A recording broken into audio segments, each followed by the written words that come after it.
What up, everybody? It's your man Dame DNYDC. You know what time it is. You see me and my brothers, my gentlemen right here.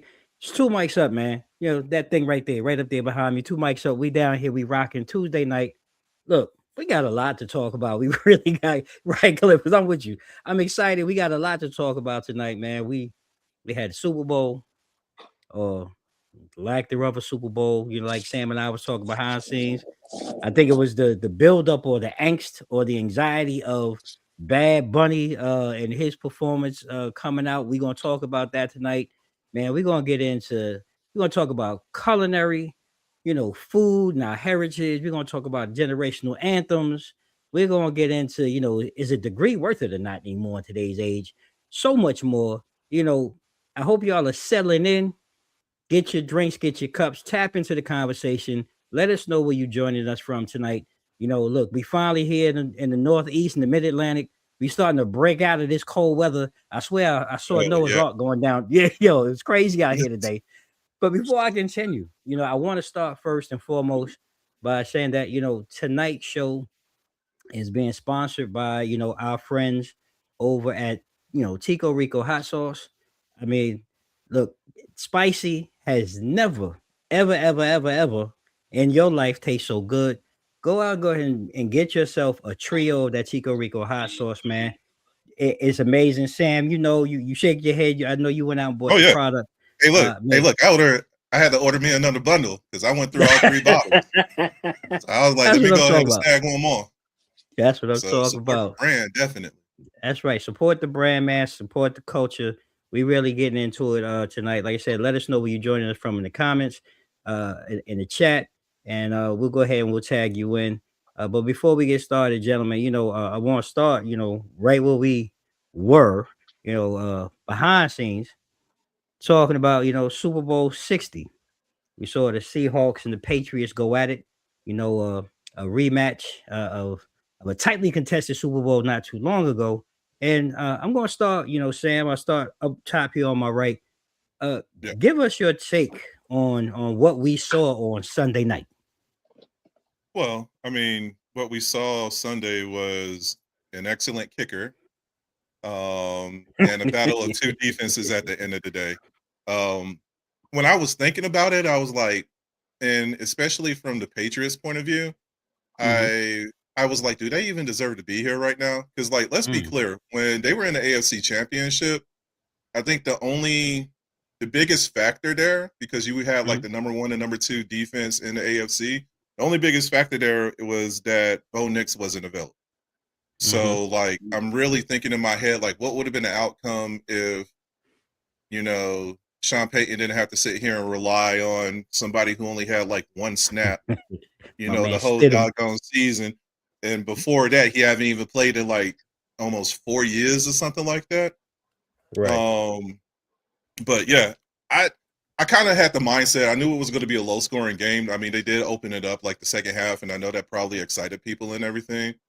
But Right. just the simple fact that, like, I think if you were expecting anything less, like it was going to be like a prolific, high flying, doggone, just TDs across both fields. I think the slow, methodical pace that it had, that's what I Mhm. was looking for. And I mean, it lived up to the expectations until, like I said, just Henderson just opening up the second half with that running game.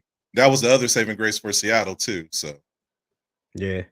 I mean, look, you hit it on the head. It was slow going, but Cliff, I see you got your rock and your lean on. I'm interested to hear, Yeah, because hey, he got his lean going. So what was your take on mm, what we saw this past Sunday in the Super Bowl? I gotta stay positive, right? Because first of all, I don't know how many bookies really had the expectations of what happened, right? Mm, That's what mm, I'm a big FanDuel member, right? And I can tell you, I don't representative. I don't know why. I thought it was gonna at least have a little shootout, right? I know both teams had good defenses. Well, Seattle defenses to me reminds me of that Ravens, that 2008 defense, the Seattle defense or something. But what I don't agree with is the media killing men, right? Because they got young and that talented.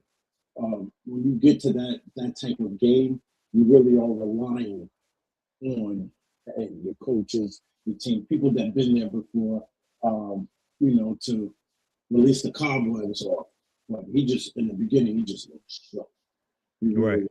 And I don't know if because of the big lights, right? But that was the May that we saw all season. And we know that regular season and even the beginning of the playoffs was a lot different from the actual big game. Big game. And the way he performed in the playoffs, like against Texas, I was like, okay, he may take this all the way, but it was different. Seattle was really prepared for it and made them change up their whole playbook.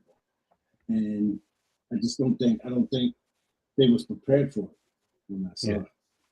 I mean, look, I'll keep it a buck.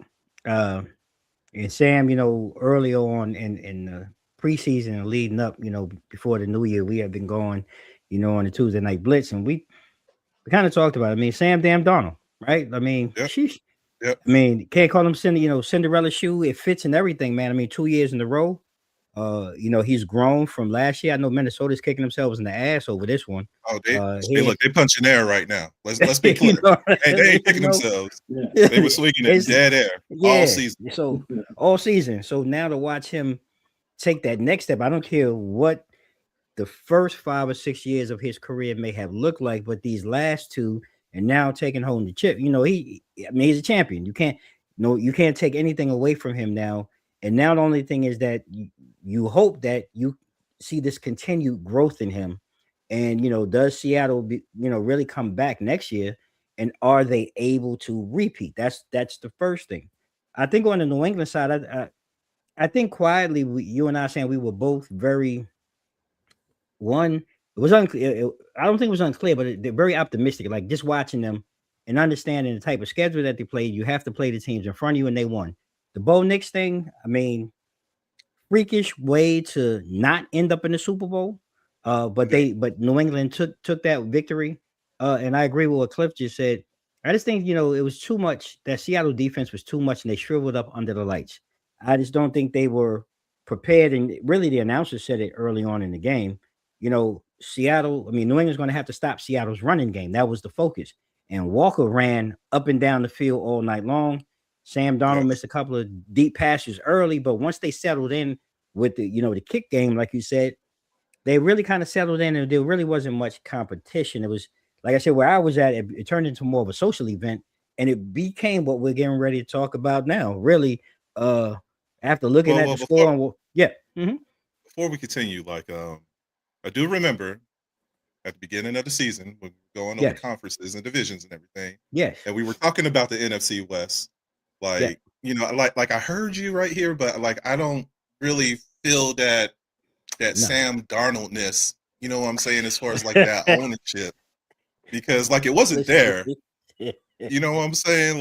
No faith. You know what I'm saying? You were like Sam Darnold, Michael McDonald. I don't care who Seattle got there.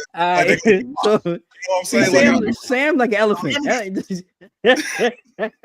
Sam like a motherfucking elephant, this man. Specifically. So I just listen. Yeah. All right. Yeah. All right. Talk to the people. Okay, all the lenders out there. Yes, listen, lenders.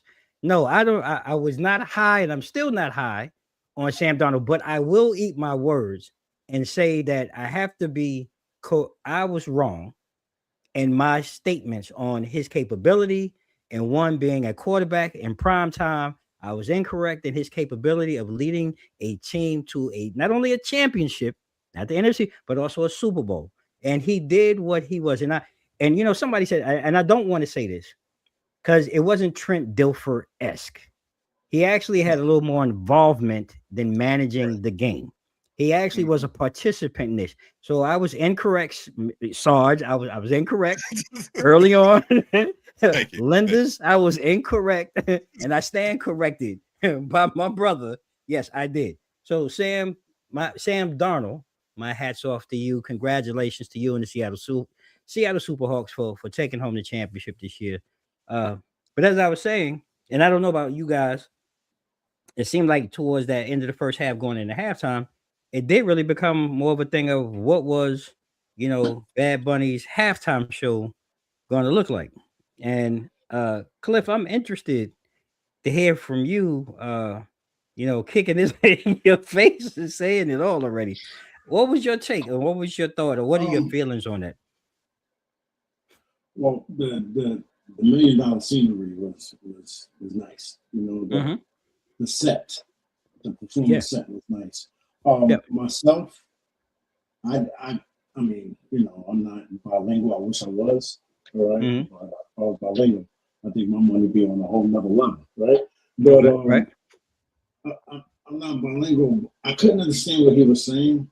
However, the people that I do know, they was enjoying it.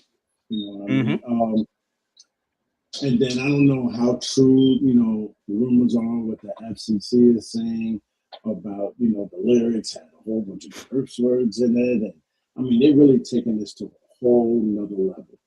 It Right. was a Super Bowl performance. And, Right. I guess historically, the halftime performance has always been second to none, right? That Mm-hmm. is just a big key, a big Right. factor in the Super Bowl. Some people watch the Right. Super Bowl just for the halftime. That part. But you have to spread love. And I think that's Yeah. what Jigga Man did, right? You have to Mm-hmm. spread love and show a different side um, of the culture. Show a different side to the culture, and what brown is just as important as black, just as important as other races. So True. to me, this shouldn't be a attack on Bad Bunny because of his culture and how he First of all, he told you he didn't want to be on it, right? Right. Right. Y'all made him. Yeah. Basically, Right. the media, America, y'all made him get on it. So he's like, Right. okay, if I'm gonna get on it, I'm gonna do me.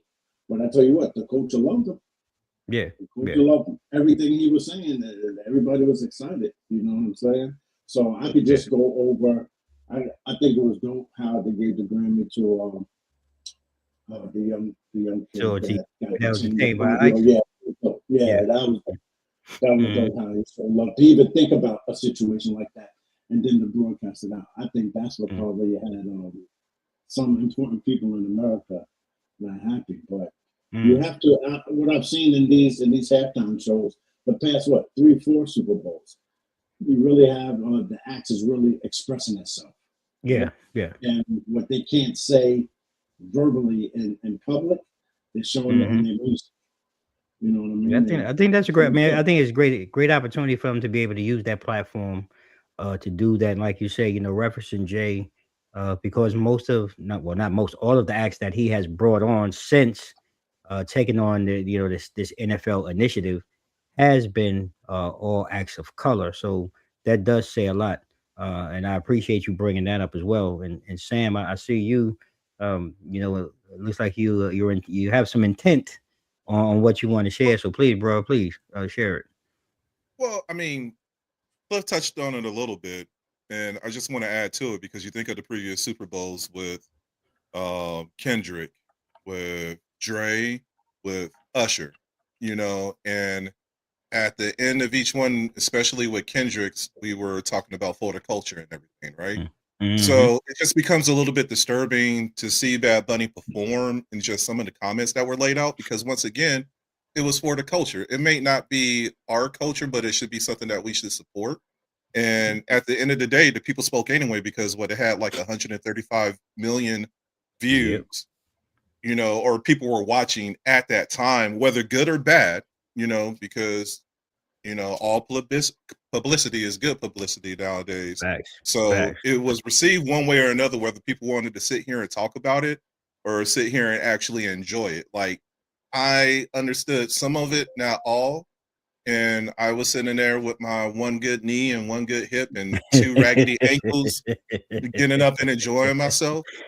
My family was digging in and everything, but it was, you know, it was Bad Bunny's moment. He was one of the top like Spotify artists, you know, of the year, what he generated with his album. He's just coming off of multiple Grammys and everything. So Right. like, you know, let him have his moment. Now, who knows what next year is going to bring, you know, Right. but I just wish that it was more of a collective, you know, instead of people like, you know, it wasn't like it was a bad performance. People were more or less bashing it because they couldn't understand what was Right. going on. But the performance told the story. Right. So if you could just follow that story, then you would get the gist of everything that was going on. So, you know, my hat to Rock Nation. I don't know how many more years he got left as far as like his Right. deal and his Yeah. commitment with the NFL. And that's the thing that we need to be leery of too, because you're You going to have to have Right. wrap him those up. same You powers. gotta wrap him up Yeah. after this one. Yeah, those same powers that may be, they're going to be the same ones that's going to come over there. And what we have now, we might not have for much longer. So we just, as you know, the years go by, I want to say he probably got like 2 more years left. Something I like can't that. remember where he officially 7, 8, it like, was 7, 8 years or whatever it yeah, was, or something like that. Yeah. but we're getting ready to come to a close. So who knows, you know, how the What's gonna rest of come behind these, it? you know, these performances are going to be. So, like I said, I just commend everybody who was out there on that field during those 15 minutes. So, Yeah, you know, I think for me, watching it, I try to tell people look at it through a lens of one, we're dealing in a landscape of ignorance, right? But we're Mhm. also looking at a landscape of business. So yeah, let me start with the business aspect. And the NFL, as we know it, it is a business, correct? And, you know, right. last time I Yep. checked, it's a business. But also, this championship, is this a world championship or is it just an American championship? Mm.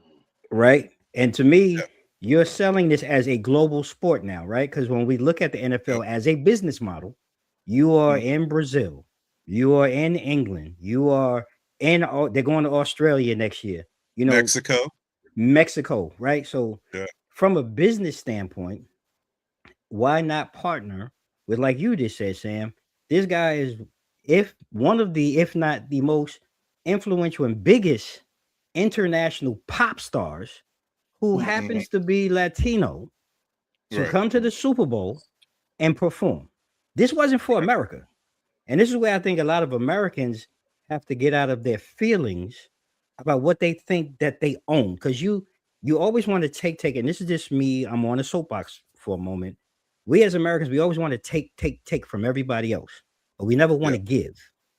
This Mm. was an opportunity for us as a global nation, because we want to be global now with this sport that we all love, to allow an international pop star who's Puerto Rican, and I'm Afro Latino, I am Puerto Rican, and I'm proud to say it, for him to be able to come not to the United States, but to his own country, because we are Americans, to perform in his native tongue, which we as Americans, we want to always tell someone you're not American unless you speak English.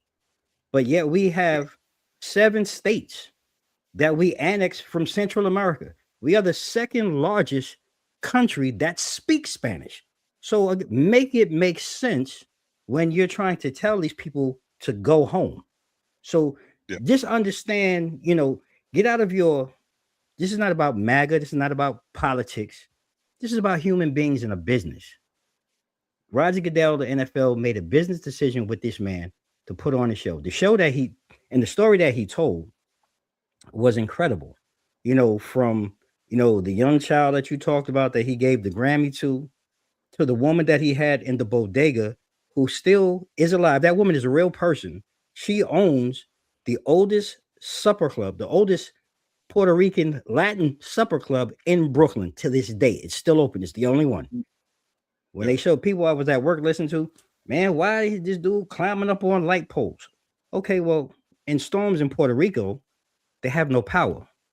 So that was him showing a symbol of what they have to do by climbing up these light poles and dealing with the power outages and people hanging from poles.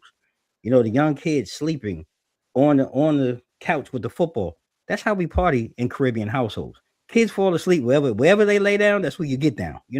All of the Yes. imagery and all of the story was incredible. And to me, if you don't have that culture, if you haven't experienced that culture, because that's just not a Puerto Rican culture, that's a Yeah. Caribbean culture. And if we're going to go further, that's rooted in all three of us, no matter where you come from. Yeah. That ship or those ships came through the Caribbean to here at the United States. So we all share this story. And I just feel like I said, people, you need to open up your mind and really learn how to embrace culture, because American culture is Black culture, it is Latino culture, it's Chinese culture, it's German culture, it's Irish culture. Because when you think about America, what does America look like? It's not like you can say, oh, you know what a Japanese person looks like, because you do, right? And they identify Yeah. a Chinese person. But America is a melting pot. And the beauty of it is we all can look how we look, we can all speak how we speak. But that's the beauty of being an American. And I think for me, that's what I walked away with from his halftime show. It was bigger than just being Puerto Rican, like he did at the end when he called out all the Latin countries and America at the end. To me, that was the takeaway. So I hope you all, take that away with yourselves. If you're watching, you're listening, go back and watch it again. I challenge you to challenge your thinking and open up your mind when it comes to that. And the NFL is doing business. They're trying to make global partners, not just Budweiser and Nike and whoever here in America. You know what I'm saying? It's a global game. They're trying to grow. They're trying to grow their business, man. But enough of that. I'm gonna get off that soapbox, but I hope everybody enjoyed the game. Hope you're safe. But I do want to kind of transition to the NFL. I mean, to the NBA. I'm sorry, we had the trade deadline that happened recently. We didn't get a chance to talk about it. I just want to jump into that real quick because right now we're here in DC, and I understand the Wizards got a whole new look. AD fresh off the plane in the ambulance. They put him in. They hit him with the Wizard wheelchairs. Shit gonna be crazy here in the nation's capital, y'all. But I'm curious from you gentlemen and Sam. I'm making light of Boots because Boots was in your hometown. He was with your camp with the Mavericks. But what did you see over this NBA trade deadline? Was there any winner or loser or that stuck out to you outside of the Wizards? Nah, not really. When you think about it, like I was thinking about Cleveland picking up James Harden. Right. I don't know how much of an impact that's going to be. If anything, as a Mavericks fan, I'm just pissed that here we are. Was supposed to be year 2 of the Anthony Davis fucking Luka trade, and he's not even with us anymore. He only suited up I think he suited up 29 games total. Yeah. You know what I'm saying? Within the season and a half that he's been on the doggone team. Yeah. I think they call it, his nickname is Street Clothes. So if you're a Wizards fan, just be prepared. Yes, be prepared for Street Clothes. I call him Boots. I think a lot of the moves that everybody were anticipating didn't happen. The whole rumor about John Morant trying to shift somewhere. Draymond Green, he's in that window that Golden State was willing to try to give him up. I mean, was it Porzingis? Didn't Porzingis go to Golden State? Yeah, he went to Golden State. But, I mean, again, he's another one. That's what I was about to say. Even with that one, it's like you have all these names, and it's like you can't even get excited about like what's supposed to be blockbuster trades nowadays because they barely suit up. Like Porzingis healthy is a monster, but as soon as he gets hurt, you might not see him again for the rest of the season. Doggone Anthony Davis, it just takes a gust of wind, you know what I'm saying, to sit here and blow in his direction, and then next thing you know, he's out 6 to 8 weeks with a I don't know, a thumb contusion or some shit. I don't know. It just doesn't feel right, right. I feel like Trae Young going to doggone Washington is kind of like punishment too. Even though I know they have the cap space and they didn't I guess the win actually would be with the Wizards because they really didn't lose anything out of the trade as far as their first round picks. So they still reserved those so they could try to build around AD and Trey, but like they're not reliable due to injury. And I know the names are there, and hopefully it'll generate buzz for somebody else to come. Wizards and everything. And now those seats are starting to fill because I've been looking at them doggone Wizard games on Monument. I watched the last couple. Yeah, I watched the last couple, man. Like been close to a full house. Yeah, them close to a full house or empty house. Well, I mean, they were emptier early in the season, but since the trades, I mean, at least they ain't blacking out part of the screen now. I mean, they give you more shine. Hey, look, they're not dimming the lights. You know what I'm saying? Like, let.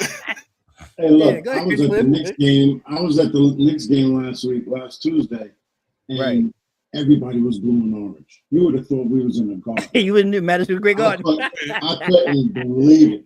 I was at Capital One, and I felt like I was in the garden.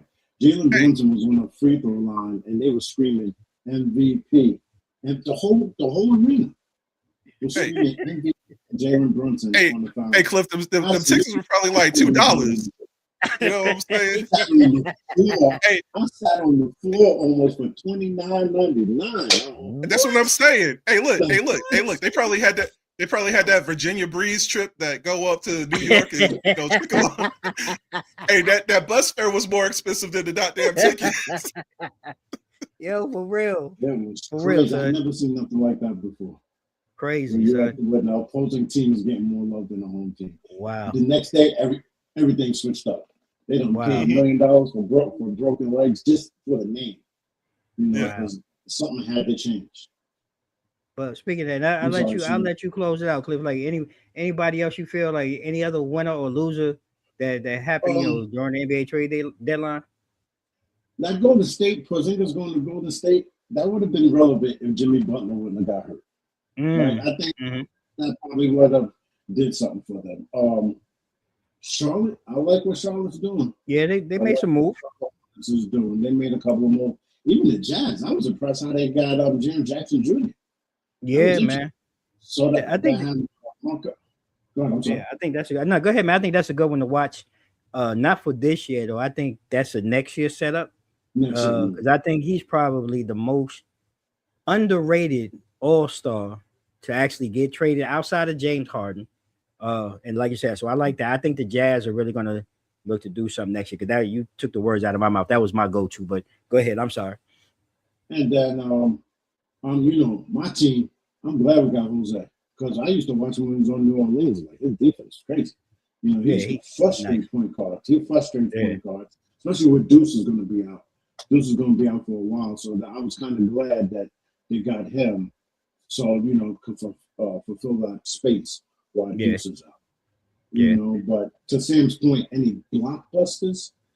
If Anthony Davis wasn't hurt, that would have been a blockbuster. But if he wasn't hurt, Dallas would have given him up. What I mean? So. Yeah, but it wasn't even a blockbuster. And he went to Dallas or Luka. You know what I'm saying? Like it wasn't because he was hurt then. And here he is getting traded hurt again. And he's not even going to be participating in the season. So, like, I'll tell you what, I'll give his agent a lot of credit to keep moving him like that. He's keeping his bag and not playing.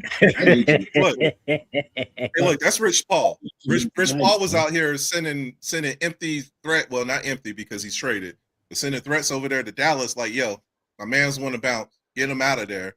So, like, for now, like, Washington just seems like that armpit of the league. You know what I'm saying? Like, it's more like a punishment. Like, you look at Chris Middleton, who got traded, who didn't want to leave Milwaukee, but ended up going down there for, who was it, Kuzma?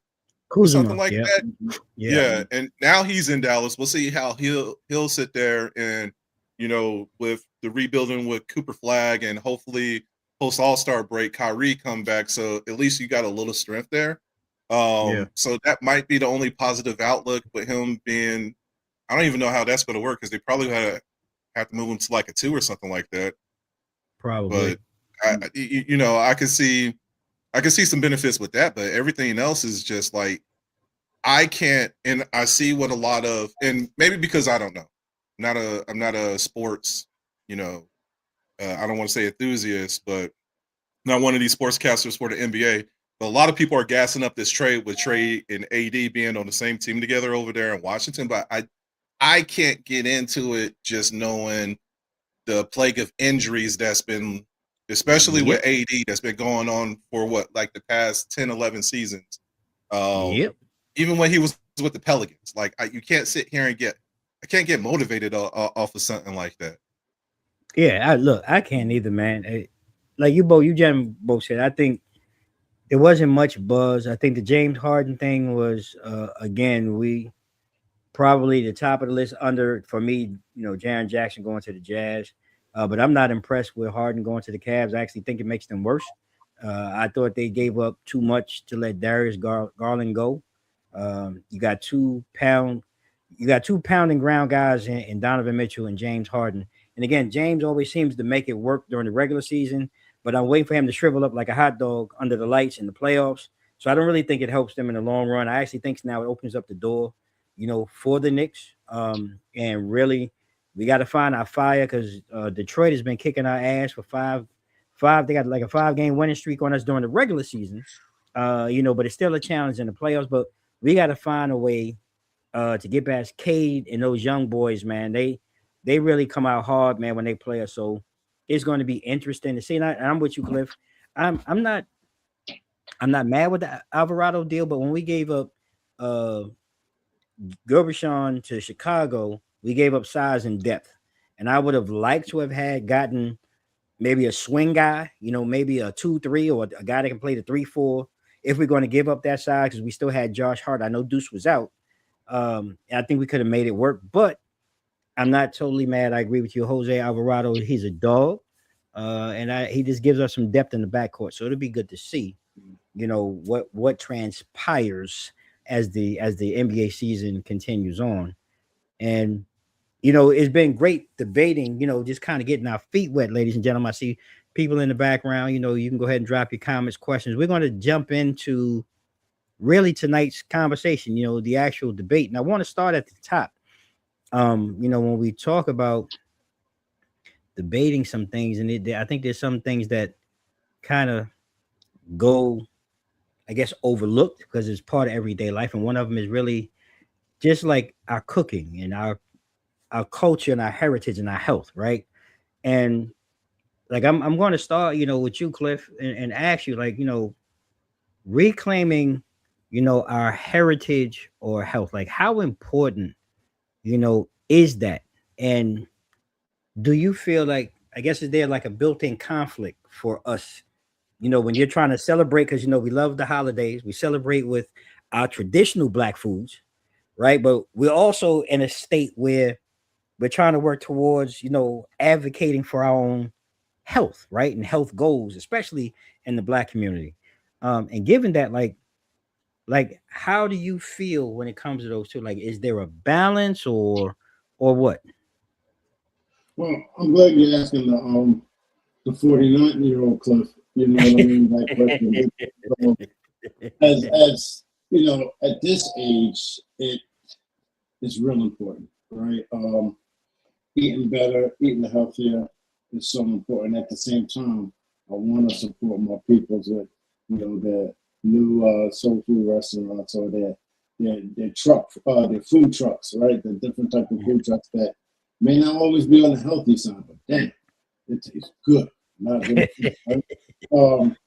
You get to a certain point that it's about the longevity, right? And Right.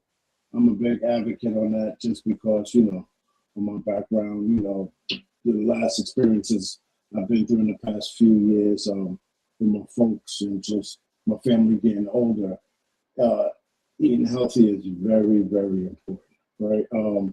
What I do like, on a positive note on that, what I do like is I see a lot of more Black-owned vegetarian restaurants, just healthy restaurants, period, that are offering, thinking outside of the box, right? Yeah. To keep to make certain dishes to keep it in a culture that tastes real good, right? But yeah, as you get older, it gets hard to keep supporting our vibes, chicken and waffle Yeah. spot. You know what I mean? Yeah. As once you it's just it's not gonna always agree with you as you get older. So you got to find a balance, right? You got to treat yourself once in a while. It's just now, Mm, you learn not to overdo it. right. A treat is a once in a while type of thing. But I'm Yeah. telling you, young people, as you get older, if you start while you're young, you won't be in the conditions that a lot of our family uh, ancestors up until now, right? Yeah. Yeah. Okay, because things have changed, and the thing about it, this generation is that they're smart, right? That Hmm. they introducing new ways to be creative with the type of foods that we've True. always eaten or sold or That's true. created. So, um, yeah, I do see a balance starting to happen, right? That's just you gotta change up your old ways Yeah. of how you used to eat and how, because if not, you're gonna pay for it later, and that's just from experience, right? Yeah. That's Yeah. from Yeah. Go ahead, Sam. You want to jump in on that? Well, for one, I love my soul food, so let me go ahead and start with that. However, like, I sat here and I thought about this question, Dane, and I was just like, when you look at it, you go from the struggle meals and our Mm, folks having to sit yeah. there and basically take whatever we had and cultivate it into a meal, to feed their Hmm. families and everything. And over the years, that's how it kind of got passed on or got the label as far as like soul food and everything. And Right. I just think about those times too, as far as like labor wise too. Um, Mm, a lot of folks were doing hard labor, working out in the fields, yeah. building Yeah. homes, out in that heat. You know what I'm saying? Hmm. So when it came to a lot of the fatty, well, I don't want to say fatty, but hearty meals that were being Hmm. prepared, like they needed them because they needed Yeah. them calories back. They needed those carbs back to build their strength and everything. And I just look at where we have evolved to. A lot of us, yeah, a few of us still have those hard labor jobs, but you know, ain't I work from home, or I train. I'm Right. not out there, except with my time in the military when I used to have to get up, at 0:30 in the morning, to do my physical Hmm. fitness and everything. Like those days are far and few between, if I'm being honest. So Right. those hearty soul dishes that I'm accustomed to eating, I can't eat like that anymore, just because I spend a lot of time in the chair and everything. I Right. do appreciate those who, and you just think about it too. Um, our culture is high with like diabetes issues, kidney issues, heart Yeah. issues. When you look Yeah. at the lower 50 and you go to your Mississippi, your Alabama, your Louisiana, and Yeah. they like Yeah. have they on the back end when it Yeah. comes to like obesity, highest obesity ratings, Hmm. lowest amount of fitness and everything. That's where the challenge is at. So I do appreciate our chefs that are out there who are trying to put that spin, on those traditional foods. So at least we still try to keep, our past with us. As long as they ain't putting raisins and shit, I'm all right with it. But like, you know, here's a substitution for, if you're trying to do a no meat Monday, what I'm saying? Here's this spin with this lion mane that you could do that tastes just like it. I don't know. Yeah. I ain't tried lion mane before. But my sister do stuff like that too, because she does medicinal culinary stuff, but she Okay. tried like Okay. jackfruit, tacos and all that Hmm. stuff.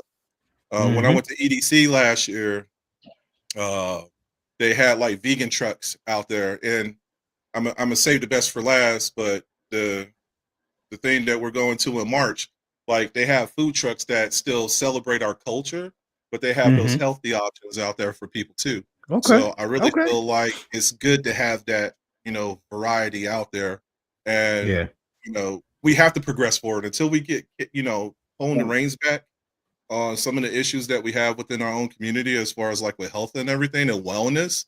And I think that's the other thing too, because a lot of states are some of the medical care is becoming scarce and far between too. So, but at the same time, like a lot of healthy options aren't available in a lot of communities because that's so prices true. So true. jacked up. You go to a Whole Foods or Trader Joe's because you're trying to sit here and be clean.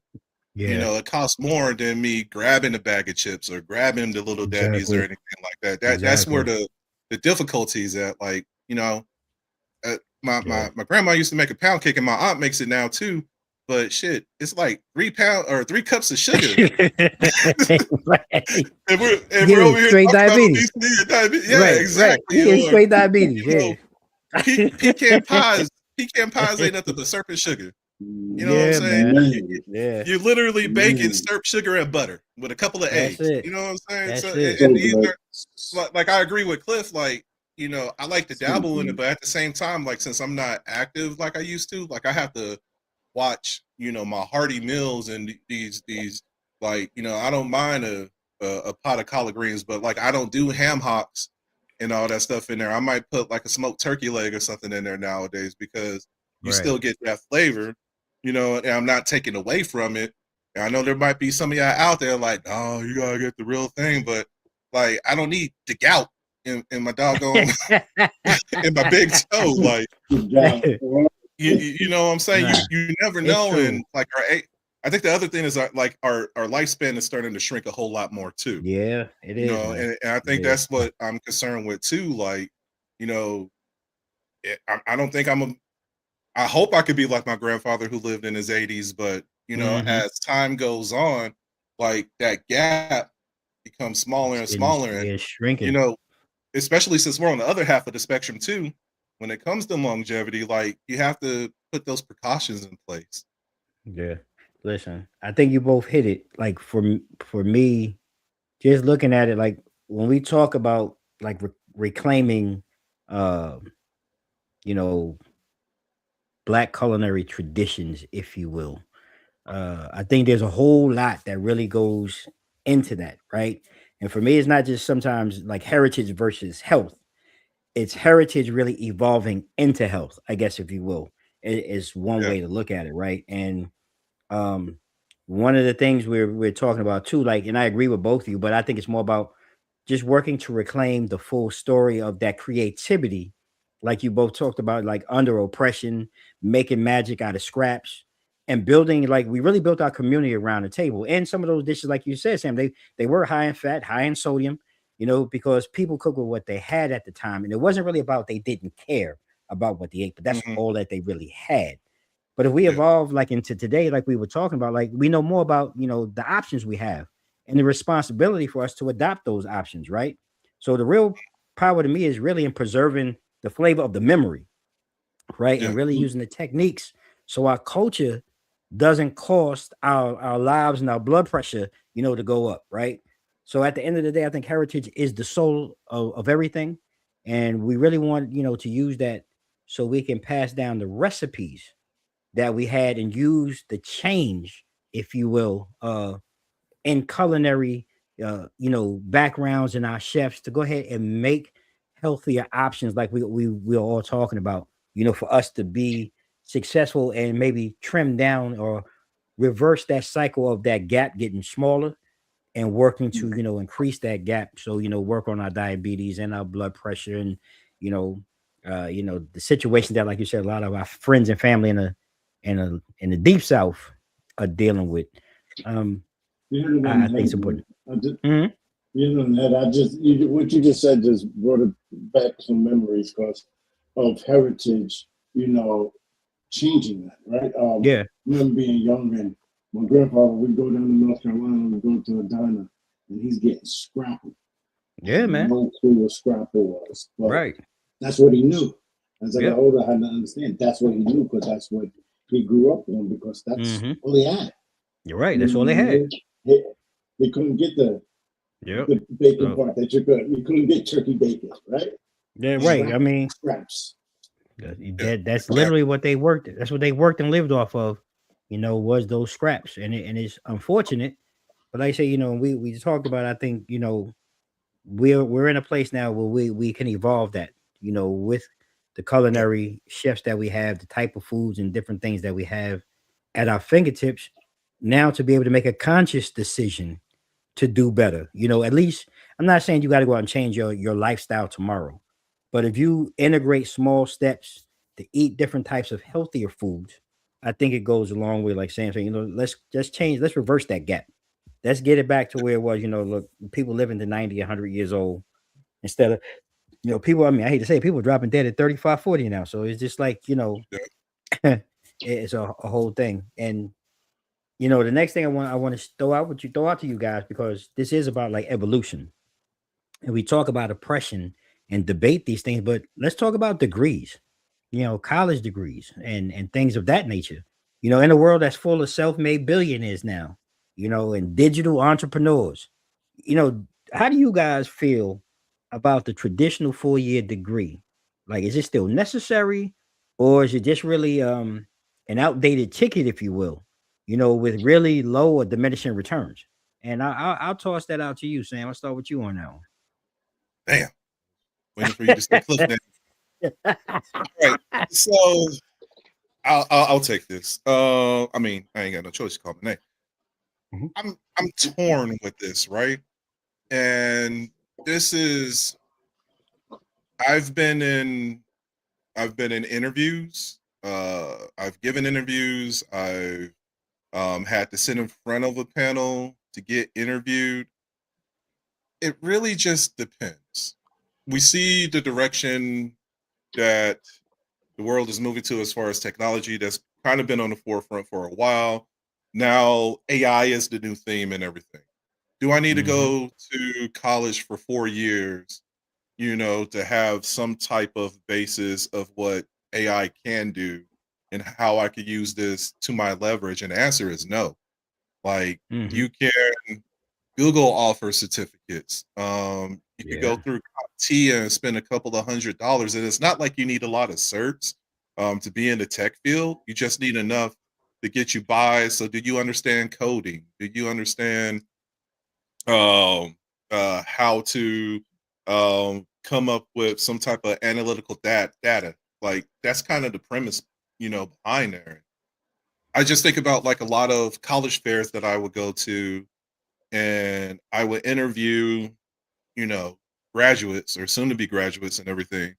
And my first question is like, where is your degree? Like, what is your degree in?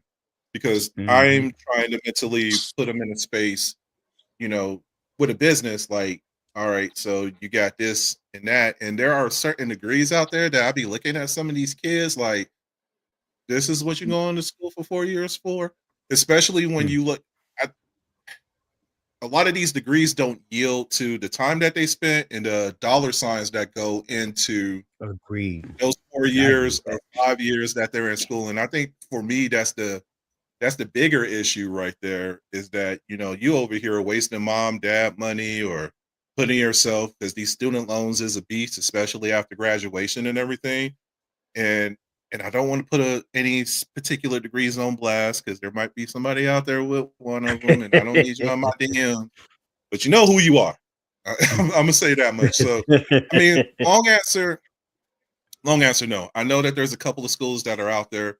Here in Virginia, you have, certain community colleges that are lowering their tuition, having them have that direct line into getting into some of these major universities, as far as like UVA, James or George Mason, JMU, and everything. But it's like, and some companies just want you to have a degree. You don't even need to have a Yeah, degree in a particular field. And I yeah. think It's nowadays, just yeah. because they're Go ahead. coming out young, the labor is cheap, Mhm. I guess you could say. Well, true. So, Yeah. here I am, somebody that might be in my 30s or 40s with over 20 years experience. I could get somebody else, what I'm saying? I could cut this check, because a lot of companies are starting to downsize and outsource too. So I could cut your Mhm. check. Your check is could be like worth 2 to 3 people. So I could get rid of you and, Right. give you severance or whatever real quick, and then hire these young cats that think that they're balling with a $50,000, $60,000, salary. And so Right. I just think think that there's a lot of ROI with, you know, and really the only people that's yielding anything are these institutions. Because you think about the amount of people that go to campus. JMU has over 20,000 students from doggone August to May. 20,000 students. Depending on whether or not you're in-state, in-state tuition is like 23,000, out-of-state is like 53,000. So just think about that. I can't even sit here and put a number on that, you know, per semester. Not like, you know, for a 4-year degree, per semester. So like it costs a lot of money for these universities. So they're the only ones who's like, think about like the 70s and 80s when you could go to some of these campuses and you were paying actually the price of what you might be paying for like junior college or community college. Right. You know, and that's how much degrees used to cost back then. So that interest and that inflation that happened over the past like 40, 50 years is just ridiculous. Then you put these kids in bananas. Or they get on, they can't even use their doggone degree in anything because that's a whole nother conversation. Yeah. So in a nutshell, no. There's other and let's not forget about mechanics, your blue collar jobs. You know, that's where the real money's at. Like when I was in Mississippi, kids didn't want to go to school because I could go to the oil fields and I could be banking in like five to 7,000, you know, per week. Just going out there, do a 30-day turnaround, come back for 2 weeks, you know, spend my money at the casino and other, you know, places, you know, get back out there on that rig and everything. So there's a lot of blue collar jobs that are out there too, or self-made people as far as like realty, you know, financial consultants, life insurance, boom, you know. So these are all other avenues too that can generate, you know, wealth and generate generational wealth too. So I agree. Cliff, let you jump in. I see you taking look like you write down your thoughts. Yeah. Sam spent a lot of facts, you know what I mean? And to his point, he's absolutely right. Now it's funny because I had a conversation with my goddaughter last week because she's going into high school after this year. She wants to go into law school. You know, she wants to come down here and go to a black college, and I root for that, right?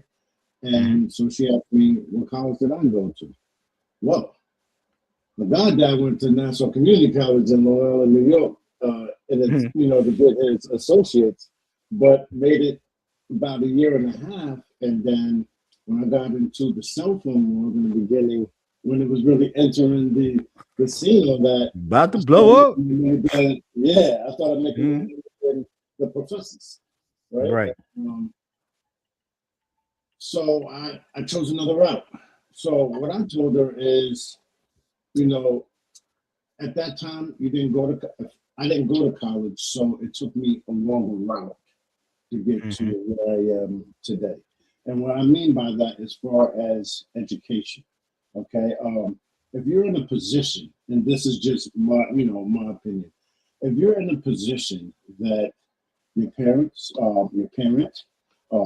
can send you to college, you don't have to worry about finances for the next 4 years because they're gonna hold you down. You have a good savings account. You just come from that type of staple, and then you could go to college, focus on getting the education, right? Learn things in a shorter time frame because that's all that you do, right? That's all that you're doing is focusing on the books, learning. At that time, you're learning a craft and a passion that you like. Maybe it will be a continued passion. You might like it just for the next 5 years, then you want to do something else. And then strictly with Samson, because now you're old George Mason, you know, thousands and thousands of dollars and a whole different industry. You know what I mean? But the experience of it, if you could go through that experience and not have no worry about how I'm gonna make money, how I'm going to live, how I'm going to eat. Yeah, that's part of it. You could get that education and take advantage of it. On the flip side, just like Sam said, if you don't go to college, does that mean that you're going to fail and not succeed? Nope, not at all. You know what I mean? Because you as long as you focus, That's all in the Right. mind. That's all how you raised. To me, is how you will succeed in life. Because I Correct. mean, look, we're in 2026, and I have people with masters, with degrees, asking for an interview. Right. No kid that took the long route, right? Right. To get to where he is. So it's a decision that that you will have to make along with your family and really see Yeah. if it's feasible for you financially and on that next 4. If you got that 4-5 year stability, go for it. Go for it. And if you don't, it's okay. It doesn't mean you're gonna fail, right? Yeah. There's some good brothers, us three right here on the tube right now, letting you You're know. right. Listen, you're gonna be good. You're gonna make it. Yeah. You're gonna make some good money. You know what I mean? You're gonna succeed.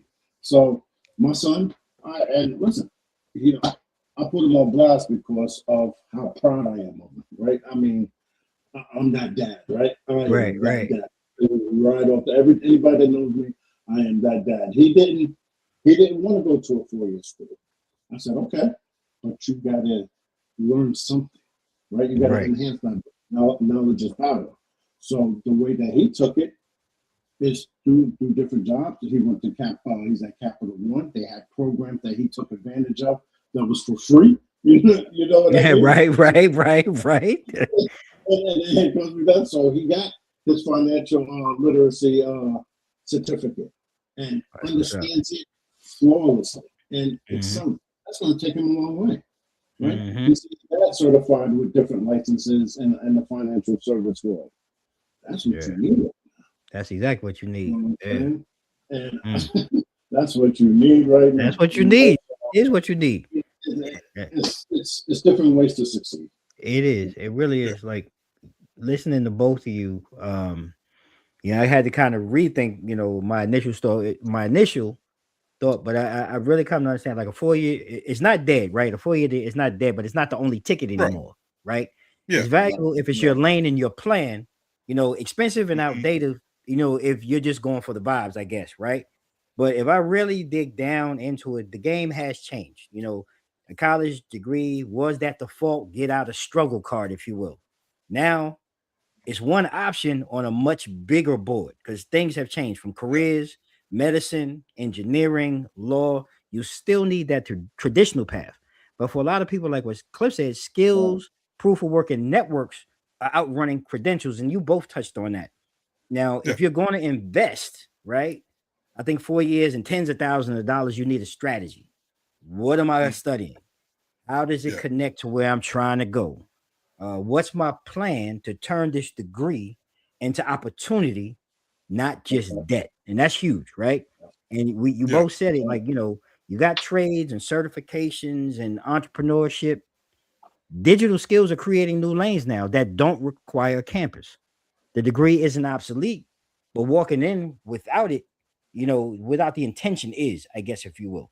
And I just love how you both eloquently brought in two narratives and really walking in two different paths, but sharing the same truth. And I think that's what anybody watching this and listening to this needs to walk away with.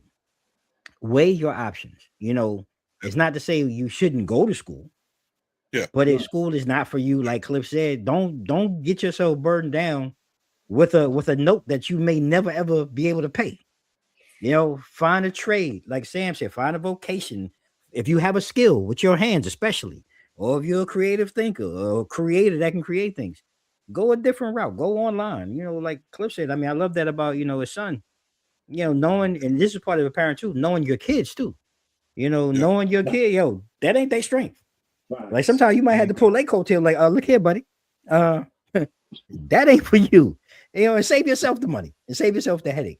So I Right. appreciate you gentlemen really sharing that, man, because I think it's critical. And one of the things I do want to share, like one thing that I learned from somebody who said to me, he said, black community, because we're trying to integrate so much, we're doing everything the wrong way anyway when it comes to school. You should want to send, and like I just said, he said, you should want to send your kids to a school or a place where it best suits their skills. If you are going to send them to college, though, he did say, start out at a 2-year college. Hey, shout out Nassau Community. Hey, I'm a grad. Went there, did my 2 years. Salute Nassau Community. Did me well. And he said, then because you really think about any school, any major university, college, whoever is going to take they're going to take those credits, and now you're only paying for 2 years, not 4. And a lot of Yeah. times you can get into colleges that don't have to be full blown universities, like you said, like JMU or George Mason. You can find that middle ground that'll still give you the same degree. And Sam, you were right. His words to me were a lot of times these jobs and these companies, it's not a lot of times about your degree, unless it's specific, like I mentioned, accounting or medicine or law. Yeah. A lot of times they just want to see that you have a discipline to sit through a regular regime each and every day, right? Because that's really what work is. You're regimented, you're doing same task, and they just want to see that you can follow, daily task and daily rules. It's not necessarily about the piece of paper. What he did say was, though, if you're going to spend money, you spend it on your master's program and your doctorate. He said that's when you're trying to go somewhere. He said, but again, though, that's if you are a lawyer or you're doing something that's so incredible that is going to be so life changing, then yes, you want to pay for that because then it pays you back in return. And Yeah. I lived by that. And I think a lot of times our parents did the best with what they had, but we've been doing this so wrong for so long because we're trying to integrate and trying to compete. A lot of times with our white counterparts, we're already behind the eight ball and we continue to set ourselves further behind, and we just have to think smarter. Now we know better. We have to do better. So, I want you all, if you're watching this, and I see a couple more people in the background, share that, with your circle. Just think about these things in a different way. And this piece I'm excited to talk about because it's about music, right? Music is the backbone, or has been the backbone of the culture, our community, our homes, and then there's been those things where we just have those generational anthems and songs. And throughout history, it's kind of driven our social change, which we've talked about a couple of weeks ago. But I'm curious from you, gentlemen, like, is there a single song or an artist that generally defines the social and or political consciousness of this current generation? Ew. Oh, and I mean, and I'm going to leave it right there. Either one of you There's can no start. Either one of you. there's no public enemy. There's no public enemy nowhere. There's no. When I was looking at that question, Dan, we proposed that to us. I was like, yeah, where's the self destruction, right? Where's those? Where's the new version of We Are the World, right? Where is all that at? Right now, it's just about how much jewels is around your neck, and the cars that you drive. It's not uplifting us, right? Unless it's a political standpoint, and we don't always want to be political all the time. We don't always want to watch that's political all the time. Sometimes we just want to hear something that gives us an insight and makes you feel good. So we definitely need that back because I can't find it right now. That's why I keep going back to the day to listen to certain things of motivational music from our culture because I just don't see it right now. Okay, that's fair enough. Sam? I mean, the only maybe Kendrick. And I just think about a couple of years ago with the Super Bowl performance, and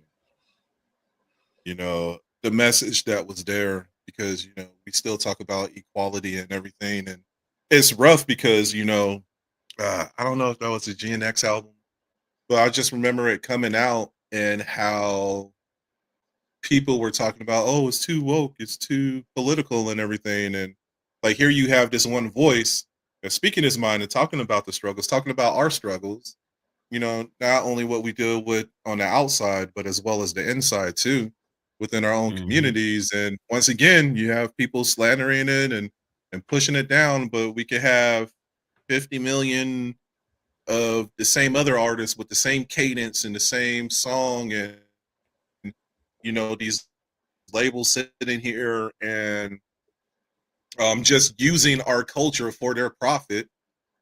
But I think that's the closest that you would get, just with his speeches. Even when he's even this year when he was accepting Grammys and everything, he was proud of the album, but he never forgot the message of the album or the message that he was trying to convey, to us, the listener and Right. everything.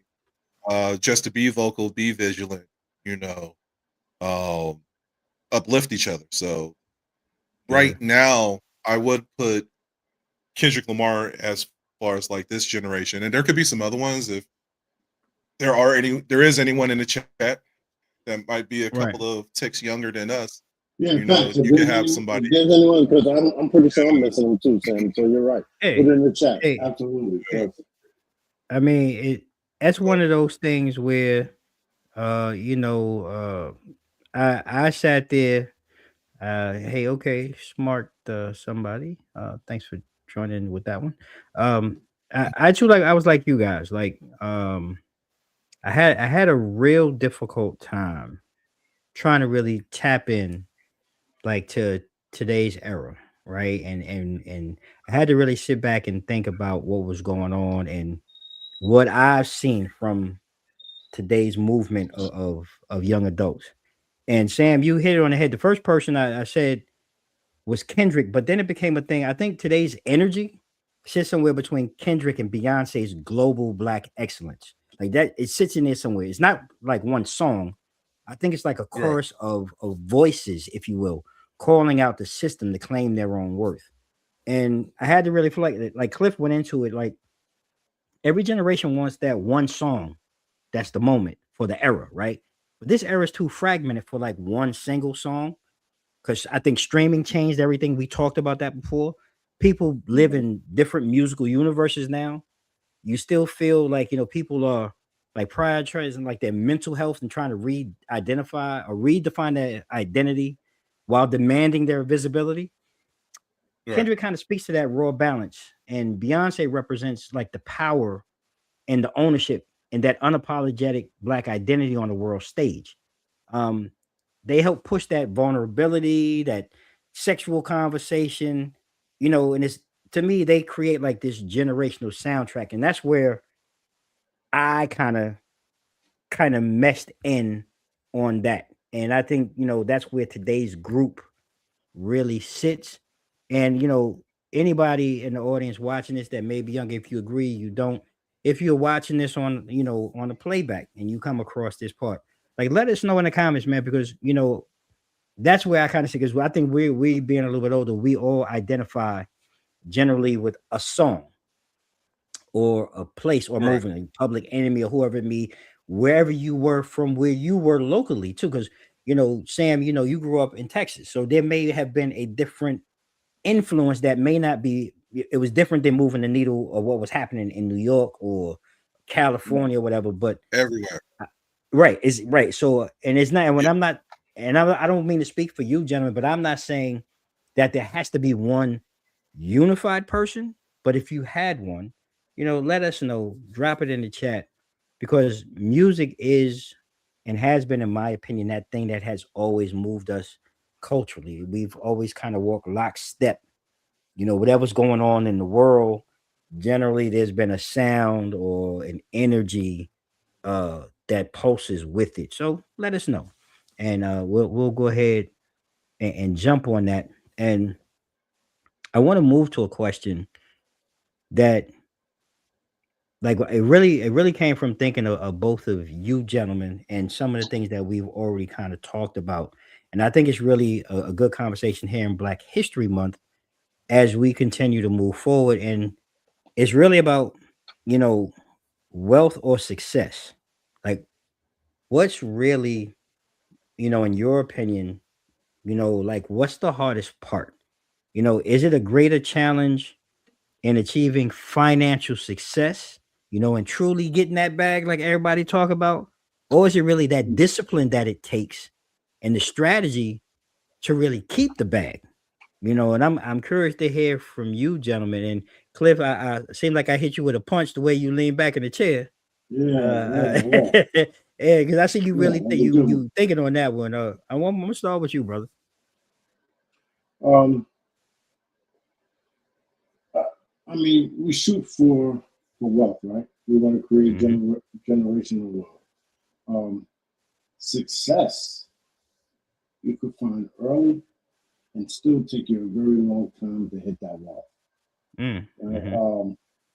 Because you could be successfully stable where you're at a part of your life right now, and Right. does not mean that you are nowhere near wealthy, right? And then people that are rich, yeah, I, I feel that I'm rich in life, right? Right. Doesn't necessarily mean I have to be rich in my pockets, but I'm rich in life, and that lets you know that rich in wealth is Mm-hmm. two different things, and they're so far apart. Right. So success can definitely come early. To get to that wealth part, you gotta get that success train has to keep going and going and going and going, right? Unless you hit that instant stardom, right? Or unless you hit something that gets you to wealth real quick. But Right. wealth is wealth can take you a short time. It can take you a lifetime.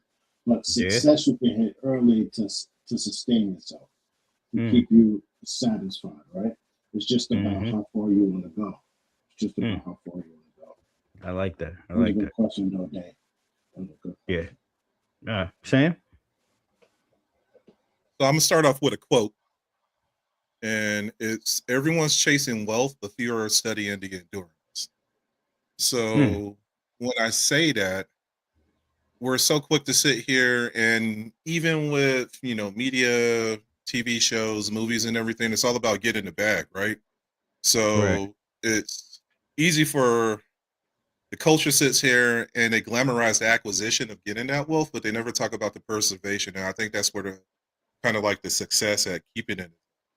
And then Cliff brought it up several times as far as financial literacy, having that mental discipline and creating some long term plans to Mm-hmm. sustain the wealth that you have. And then the last part of it is generating that generational wealth too. Um, it's seldom seen in our community. Yeah, we got, athletes and actors and actresses and everything.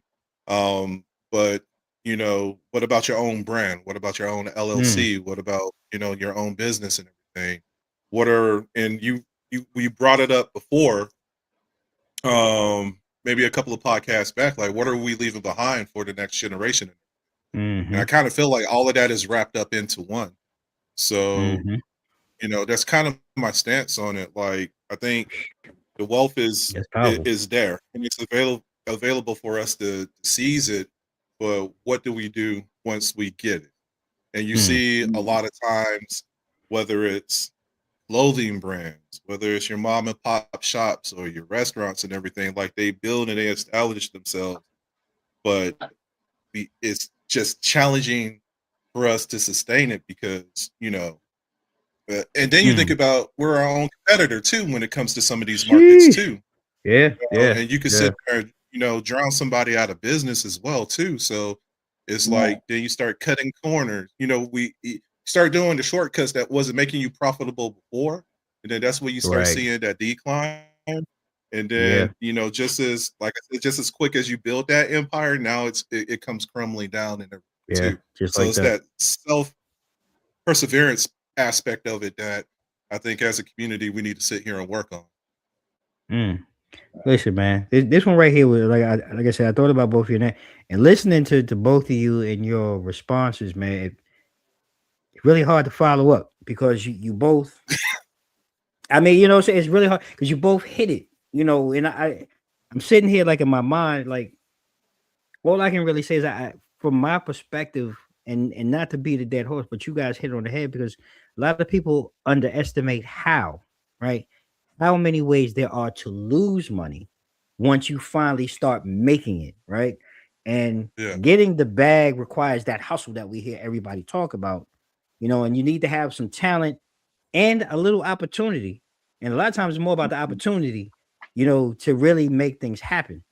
but also I'm really listening, like you said, Sam. Just so a lot of times we're knocking ourselves, off the ledge.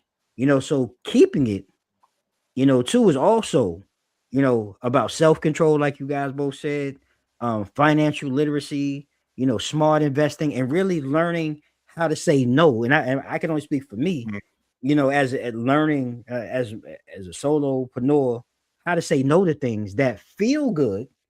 I mean, man, it Yeah, feel real good in the moment, but it can cost you in the long term, right? You know what I'm saying? So, and you both guys hit it, like it's that mindset of shifting from I made it to I'm building something, right? yeah, That outlives me, hopefully. And that generational wealth means there's systems and budgets and trust. Even what we're doing here, having trust and assets, not just a big check. That's the goal, yeah, but you might not have it right now. yeah, And man, you guys really hit it, because so many times we see people glorify, that come up. But the quiet, consistent choices a lot of times after the come up are really what separate a moment of success from a lasting legacy. And you gentlemen, man, like just really, just even just listening to both of you and like now really having to rethink, because even in them, I just had to rethink really what my initial my initial thought was to this. So I thank you for, I don't want to say the yeah, challenge, but the real talk and the realness, because I think this is what we need in our community more and more, and not only just amongst men, but amongst ourselves in our community, for us to be better, long term, and really build that. And we talked about it before, though. Even though you build it, though, your kids might not want it, and we talked about that yeah, a couple a couple of shows ago. So if yeah, y'all want to go back and check that out, because that's a whole nother conversation in itself.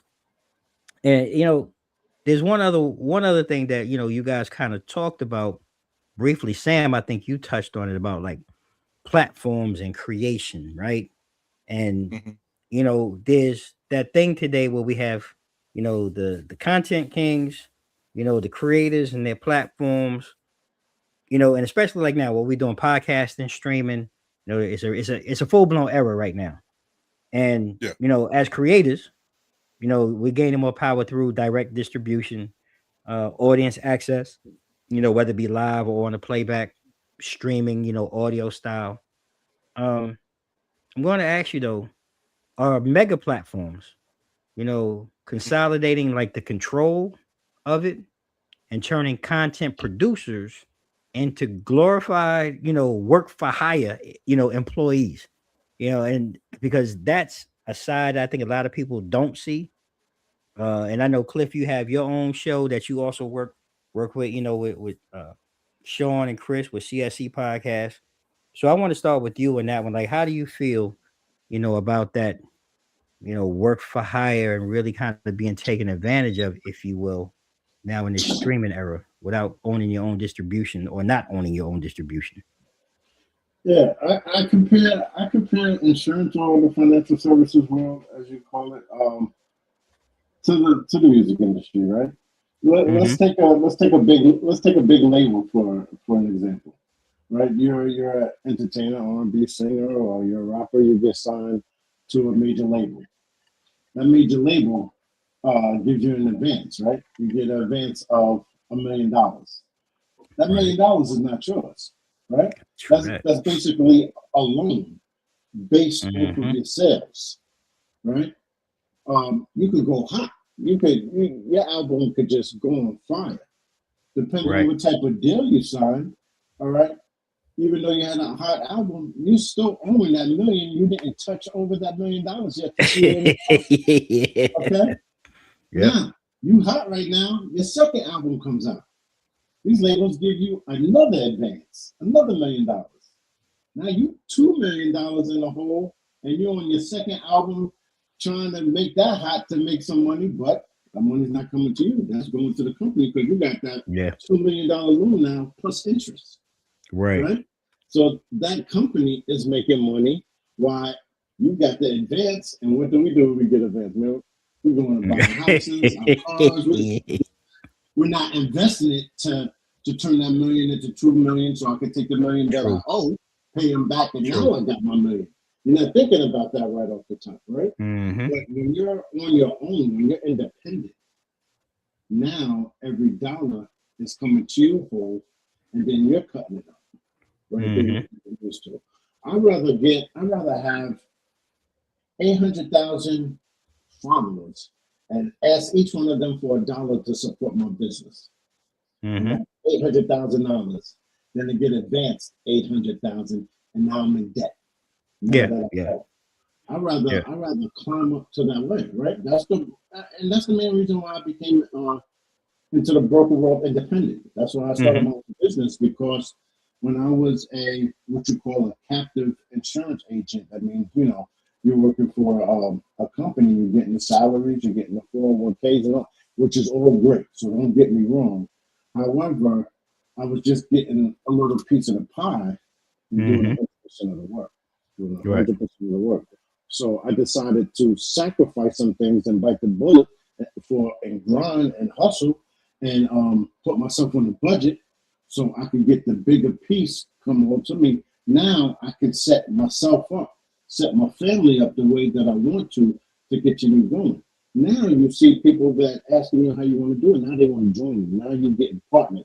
Now you're joining the Right. team. Now it's a movement. Mm-hmm. Right? So that's creation. That is creation. That's smart. Yeah. Now that's creation, right? Yeah. You're creating your own path, okay? And that's what worked for me, because I just mentally it was killing me that I'm hustling, and only getting a little bit. Yeah. Then at the That's snap of definitely the creation. finger, and then at the snap of the finger, if they didn't want my services no more, I'm getting that tough talk. Right? But you was like, bet though, I'm good. I'm out. I feel you. You know what I I mean? feel you. So yeah, creation to me was my key, was my path. That's good. That's good to know, Sam. But what's your take on it? Oh man. Okay. Let's see how I can talk about this without digging myself in a rabbit hole. I think from a creator perspective, like when you own something that's yours, like you nurture it, develop it, you cultivate it in a way that you deem fit, for whatever audience, or even if it's for, your personal perseverance. Like that's what it's about. I think where it gets Mm-hmm. muddled is when somebody sees it, whether it's a Mm-hmm. brand, whether it's like social space, and then they want to sit there and say that I want to make you part of this team. And you're like, all right, because here's that bag coming and everything, right?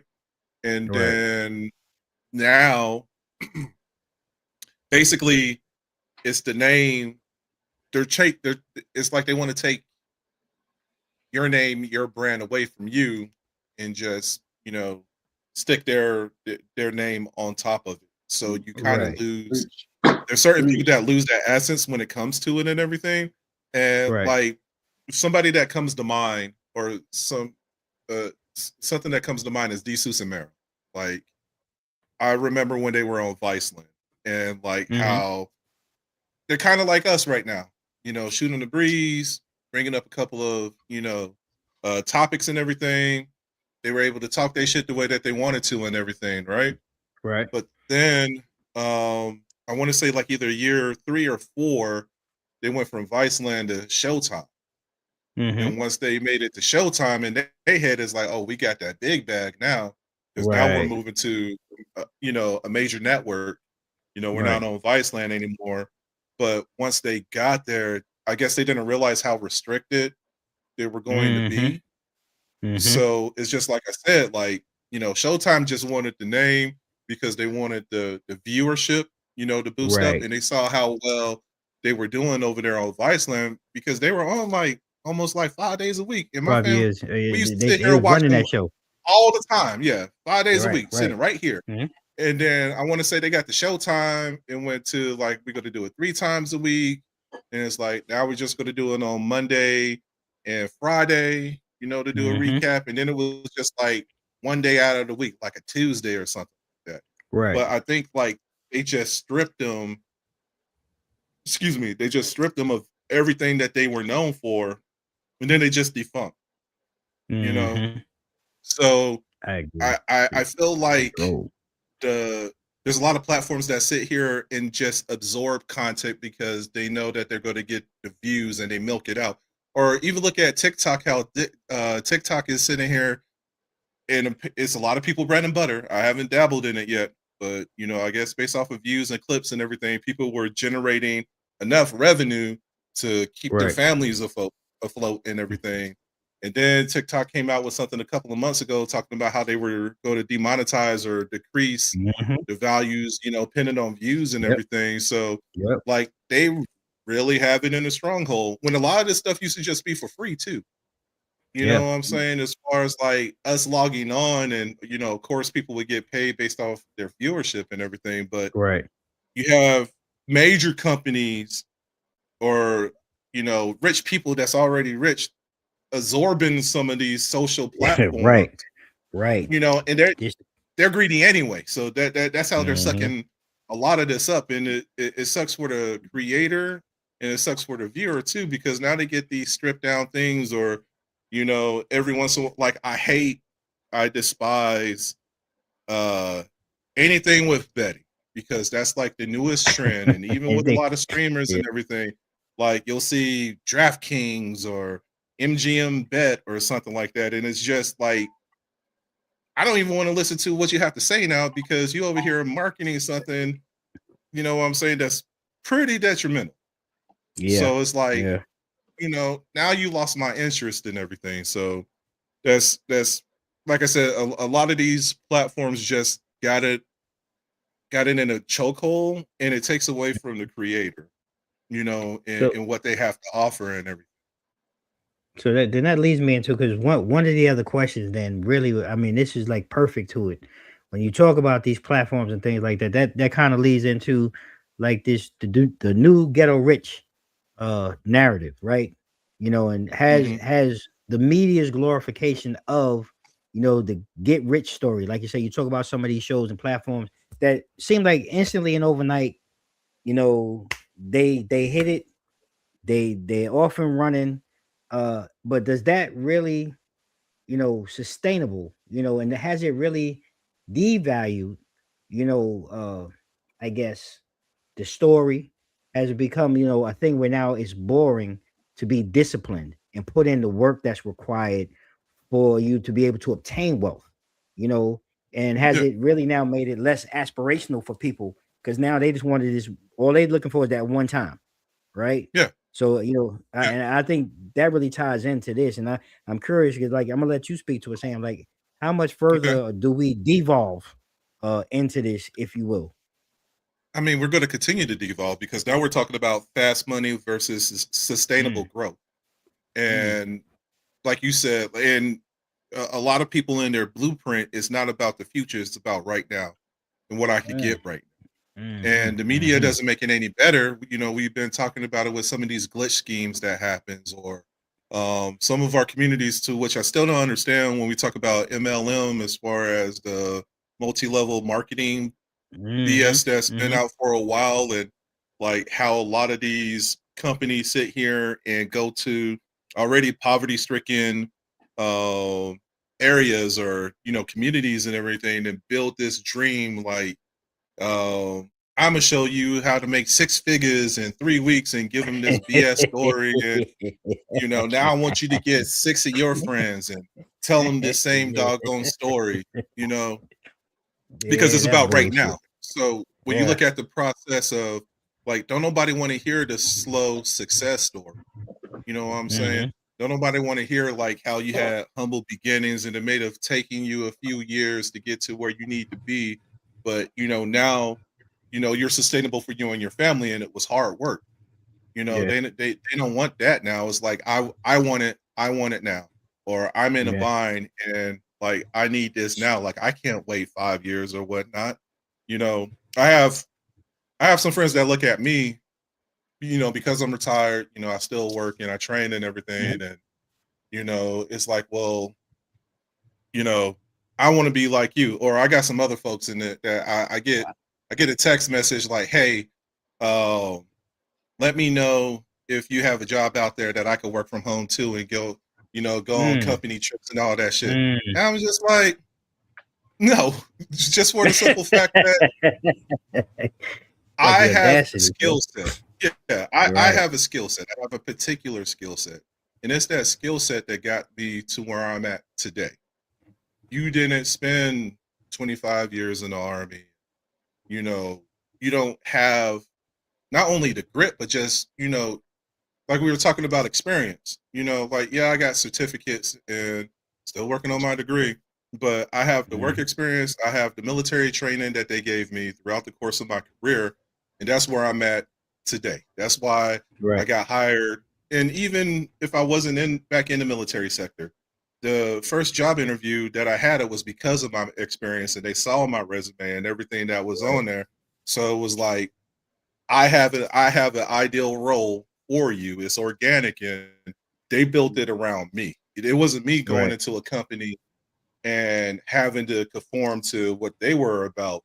They built this position particularly just for me, so I could go in and professionally rattle a couple of heads and get them back on, get them shipped right, and show them what right looks right and everything.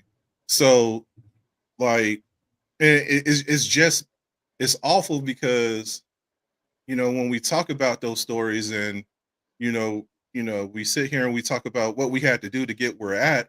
Either you have that small circle that's might sit here and congratulate you, but more times out of any, you have that same community that'll sit there and frown on you and like hate on you. Ain't that the truth? Because you decided, you decided that you didn't want to struggle. You know what I'm saying? I don't, I know that it's, and don't get me wrong, I know that it's hard out there for a lot of people. And I don't know everyone's story, but I just know one thing, like I've seen the struggle, and I don't want to get to that. I don't want to be part of that. So, and those are the things that, I talk to my kids about, or I talk to some of these young folks about, like, build yourself, propel yourself to a level and a status. And it's going to take a little bit of backward planning. It might take a little hard work at the beginning of it, but it's going to pay off if you stick to it. We need more of those conversations within our communities, minus these quick, easy come-ups, because it's going to burn you on the back end eventually. Bruh, man, you hit it on the head, Cliff. I see you nodding through all of that, because part of this, we were talking the other day, like some of this can apply to some things and that we were talking about the other day. But I want to give you your time to go ahead and speak on it, man. Please go ahead and share your thoughts. Instant starting, right? Everybody wants instant starting, and like Sam was saying, you got to go through that grit, right? Sam, I feel you, bro. You don't know on an everyday basis how many times I have. Now, I want to run my own business.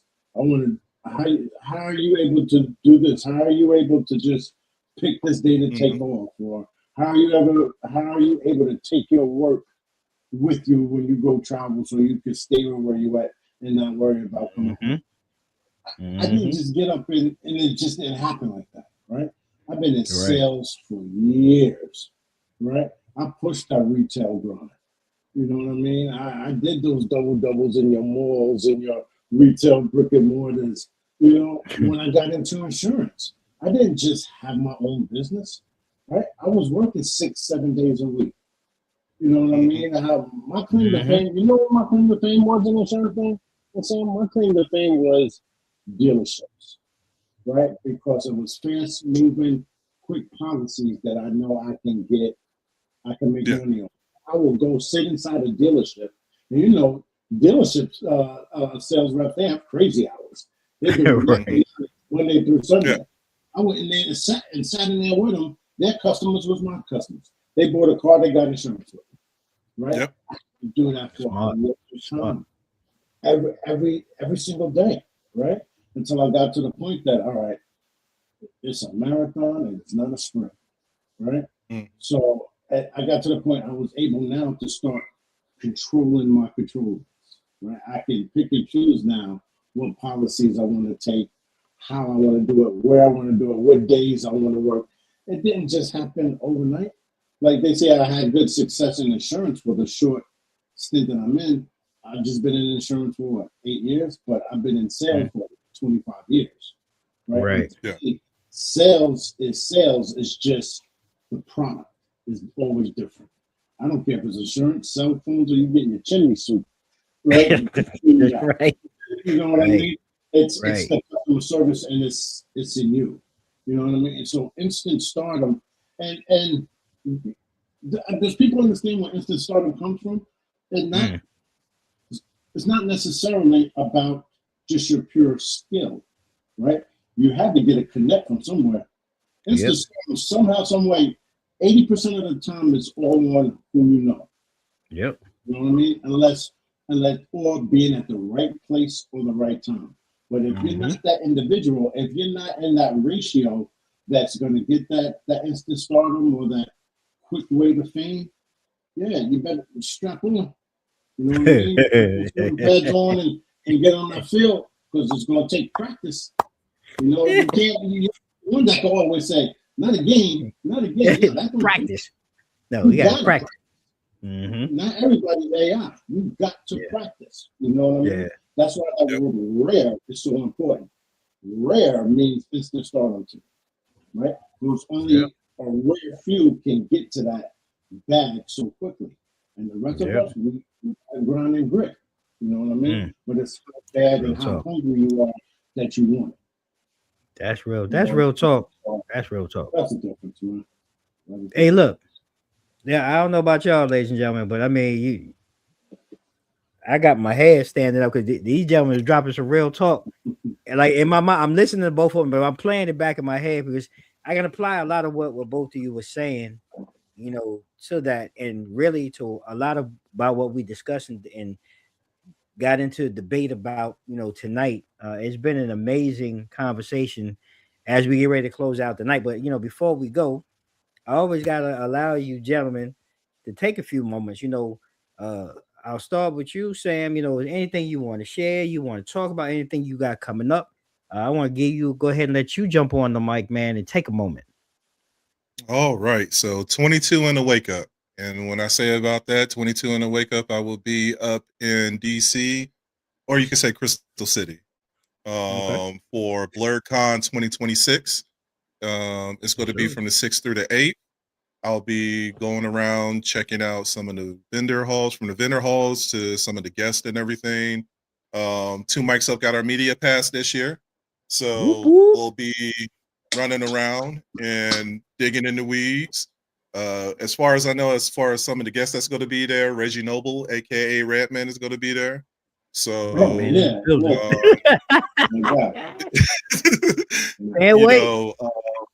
and on top of that, you know, some of the brothers that been up here before with the Let Me Talk podcast, they're going to have, you know, their seminar or their open forum there too. So I can't wait to get there and kick it with them and everything. And it's going to be a good time because it's a convention for us that goes over pop culture, music, anime. Like you go right there into the Hyatt and you look down the elevator. You go to see a big ass arcade over there. They're going to have open forums. Vendor Hall is really awesome too. Because of Substantial. Hopefully he'll be there. He worked with DJ Najubez. So he's somebody that I follow on a regular. So it's just going to be a good time. I'll be asking random questions like beat on the street. Trying to dig into some people's thoughts about, you know, who they feel is overrated. Give me a overrated gym or an underrated gym that people think are overrated. You know, talk about their top 5 MCs, top 5 protagonists when it comes to anime, just a whole bunch of stuff. I'll be running around. So I can't wait. And I can't wait for y'all to kind of come into my space, Dame and Cliff. That's what we doing, bro. That's what we doing, man. I talk about these things all the time, but you get a bird's eye view too of exactly, you know, how we celebrate, you know, our culture when it comes to, you know, music, pop, anime, all that good stuff. Well, look, so all I can I'm say excited. is I'm excited. I'm excited. I mean, I think it's not even a thing. I know, like, this is what this platform is really all about really expanding, you know, more than just everyday things, right? because we are so much more than just everyday things. And Yeah. whether it be anime, music, comic, whatever it may be, I'm a well versed guy. I don't know a lot about everything, but I think I know enough to Yeah. be dangerous. But I'm actually Yeah. I'm honored and happy to be able to come out and support and do something together. The three of us to be able to get together and really, like you said, Sam, be in your space, man. I want to be in your world, man. I want to see how it gets down with the get down, man. And have some fun with my brothers, man. I'm looking forward to it. Like I told you, Lord willing, he's still pumping breath, through air through my lungs. I'm gonna be there full garb on, man, having a good time. So y'all look forward to we gonna we're gonna have some cut ups and some mashups, and we gonna sit down, Mm. man, and do a little rewind. And we're gonna let Sam drive the bus, and we're just gonna have some fun. You know what I'm saying? So I Yeah. look forward to that, Sam. Thank you, I appreciate it. And I'm And for glad that you those, brought up comics too, because Mhm. there are a lot of Black comics or Black comic artists, Exactly, especially when we exactly. get to vendor halls, so we can support them. Tuskegee Airs is actually one of my favorite comic books. Mhm. And like just of course we got to support our own, and this is one way of doing it too. Definitely, most of that. Look, I know about. I don't. I need to reach out to my cousin because I mean, when I talk about Black comic, my one of my cousins, man, this brother could draw, and I mean, he did his own Black comic books, and his own characters, and I the last thing I heard that he did, and I gotta verify, but the last thing I heard he did, so the Cottonelle commercial with the Bears, Yeah. when they first started rolling out the series with the Bears, that was his animation and everything, his Oh, drawing, everything that nice. actually helped bring that to life. So I gotta reach out to him and find out. But yeah, I'm excited. I'm looking forward to it. For those of y'all who don't know, man, look, Sam, I mean, he's definitely, a brother here. Man, we love him to death. Old Sarge Gaming on IG. Man, salute him, for his 25 years. He's a gamer online. The brother can cook. He's been a big help here as co-host on Two Mics Up. He brings the real, man. Like, he's really the grounding force behind a lot of things, man. He keeps it real with us. So I appreciate you, Sam, and we'll look forward to more of that. Cliff, what's going on, man? What you Man, got going on? What's you popping? What's happening? Go ahead. man, we bring the new wave to the insurance world, right? That's what we do. Right. We bring the new wave to the insurance world. Shout out to we got Durham Insurance Agency. Shout out to Miss Janika Durham. She is the owner, putting her team together. All right, we are hiring. All right, just to let you know, you're a striving All insurance right. agent. Just got into the game, or if you've been into the game of insurance for a while, you see my email up there, clifton.durham@td3insurance.com. Email me, resume, your inquiries, your interests. All right. Shout out to Encore Insurance Group. Those are my brothers out there, Rod Powell and Calvin Royster out in Richmond. I'm part of their team as well, where we're serving the whole country. Employee benefits coverage, strong commercial, personal lines. Got a connection going to be out in Texas with SG Sean Jones, his tax company, CBA, is doing a big run out there, teaching people about taxes, how to sell taxes. We're going to do a webinar out there in Texas. Shout out to the Black Friday Network. We're going to be in Vegas, all right? We're going to be out in Vegas in March. If TBFN, Damon Sam, the Black Friday Network is an all exclusive, all Black insurance agency organization countrywide. All right, we got members from Colorado to California to New York to Connecticut. We come together quarterly, right, in different cities throughout the United States, bringing agency groups in, right, and giving them opportunities, giving them tools to succeed. So looking forward to that. Big shout out to NAAIA, the National African American Insurance Association out in Central Virginia. We're holding different events out in the Richmond area. You can come get your headshots. We're throwing different events that you can learn about insurance, learn about financial services, learn about life insurance, how it's the cheap code to wealth, right? You don't Okay. just have to rely on the stock market. And we out here making noise, man. We're making noise in this financial industry, connecting with everybody. When I say financial services, I'm not just talking about insurance agents. We got CPAs, financial advisors. We have PIP, what's called insurance lawyers. We have underwriters, bringing it all together for the culture, right? We are in this industry, and we are making some noise. shout out to you, Dame Sam, for just allowing me to promote my industry and my passion. I love doing on this network. Love being part of this team. Can't wait to go to your realm, Sam, and just I want to bring my son. I gotta bring him with me, man. You gotta allow me to bring him with me. So we gotta see if we can sneak him in a backstage pass or something. see if we can get him included, man. I know he will love that too. But yeah, I appreciate you, brother, and thank you. Hey, look, man. I think this, like I said, this is what it's all about. Bringing diverse backgrounds together, where we can speak openly about so many different things. You guys are, extremely amazing, in my opinion. And, I appreciate you both, ladies and gentlemen. It's Clifton Durham, founder, owner, TD3 Agency Insurance. You can check him out on IG. He's the founder of TD3 Insurance. He's a mentor. He's a community leader.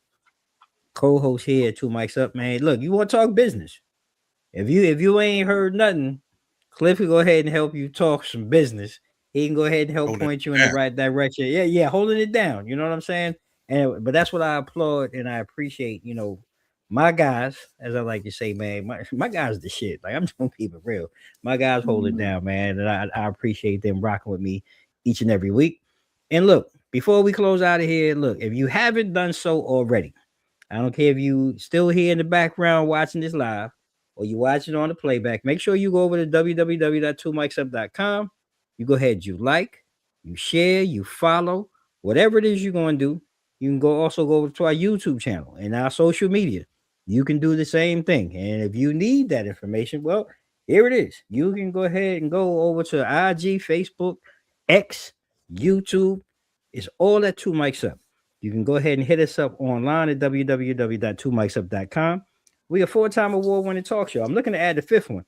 I'm looking to add a 5th one with my guys right here. It's 2026. I don't know how we going to do it. I don't know which way we going to do it.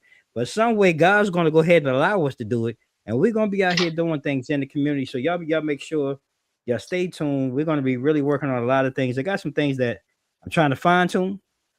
I'm really looking for. I'm excited about bringing it not only to the community, but being able to bring it to you guys with these two gentlemen with me, so that you can go ahead and meet the team, meet them in person, ask any off the wall questions. Look, these gentlemen are married though, so none of that funny shit.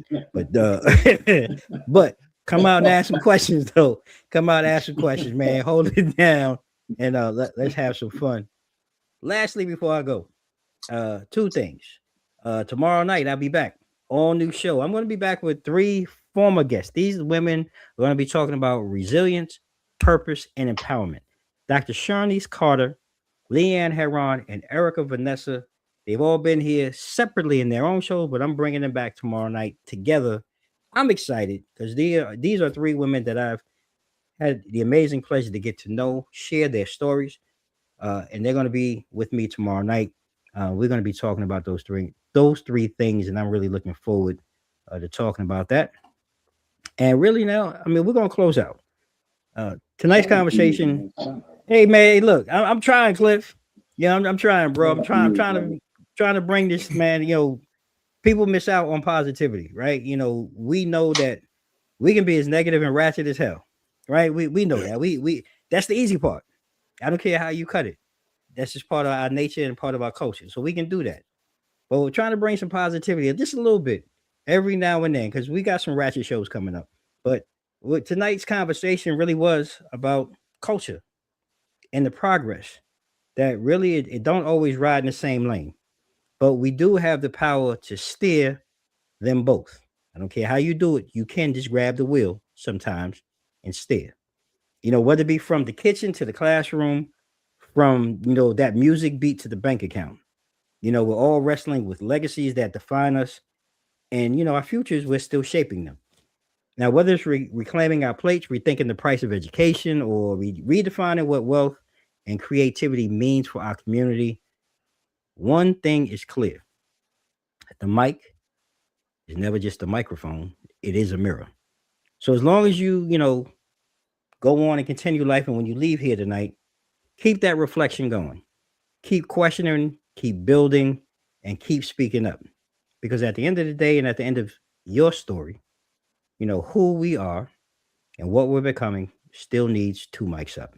So look, I'm your host, Damon Cunningham, aka Dame DNYDC, and like we do at the end of each and every show, I'm gonna leave you, ladies and gentlemen, with three things. May you all stay safe, stay blessed. Mike's out. Er,